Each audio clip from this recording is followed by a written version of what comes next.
Hey everyone, I have to react again to this Sam Lafferty and Jake McCabe trade because I feel like I've thought about it over the last hour and I want an additional take into here, an additional kind of reaction because I think this is a W for the Leafs and I want to make that clear. On the surface, as I said, when you're looking at the assets themselves without the cap in the conversation, without the Leafs roster salary, all that, you're just looking at Jake McCabe and Sam Lafferty. And if you look at Sam Lafferty's career so far, this might be a one-off year, right? So yeah, the Leafs have Sam Lafferty past this year. Right now, if he continues this, Leafs dubbed, big time for Sam Lafferty. And Jake McCabe, $2 million for this year, next year, and another year. I thought it was just one additional. So that's another part of what I was reacting to falsely a bit. I thought Jake McCabe was just one additional year. That's crazy that Leafs, Kyle Dubas getting Jake McCabe at $2 million for an additional 2 years is crazy. So I didn't know that part, honestly. I thought it was one additional year. So I want to correct myself on that. Huge W from Dubas on that perspective.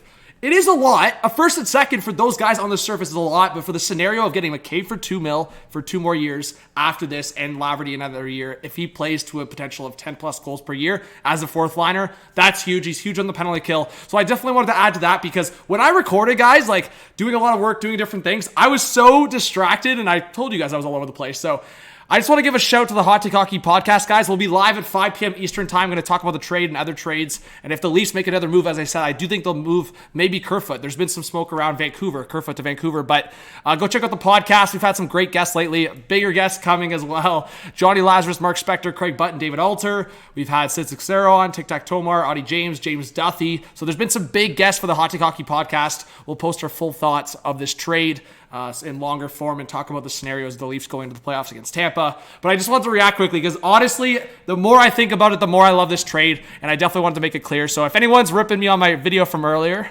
where I said, hey, it was a bit of an overpay, but just in terms of the players itself. And I also want to say that if you look at the scenario of what Tampa paid for Tanner Jeannot, and someone just sent out that tweet, and when you think about this as a Leaf fan, I think the two things is, yeah, you're comparing to Tampa because you're playing them in the first round, but also the Leafs need to win in the first round. It doesn't matter what they do. And hey, you love the trade. Well, it doesn't matter if they don't get past the first round. You can love the trade all you want. It doesn't matter if they don't win. And that's why Lightning fans do not complain as much when Tampa gives up a lot. I mean, I just saw Tampa fans complaining about the Tanner Jeannot package, so they are complaining, but Lightning fans have seen winners. They've seen wins. They've seen Stanley Cup wins. So, of course, they're not going to complain as much. But the Lightning gave up, 5 draft picks for Tanner Jeannot, and the Leafs have given up, 6 draft picks in total for, the 4 new guys. So, it's crazy. But thank you so much. Hit that subscribe button if you're new. I really appreciate the support. Like button, notification bell so you get notified when we go live for the Hot Take Hockey podcast tonight. But I hope to see you guys all in the live stream asking questions, chatting about the Leafs, chatting about the NHL, hockey in general. And, yeah, we'll see you there. Big trades happening in the Leafs and Dubas, they're involved. Dubas, man, I like what Pulick said on Twitter. He's a freaking horse right now, and I hope he makes one more deal. Add to that third line if Matt Nyes could be that addition on the third line. I would like to see the scenario where you have Matthews, Tavares, and O'Reilly against those top 3 centers in Tampa, but you know what? O'Reilly might be in the top 6, so maybe you need to improve the third line. We'll see.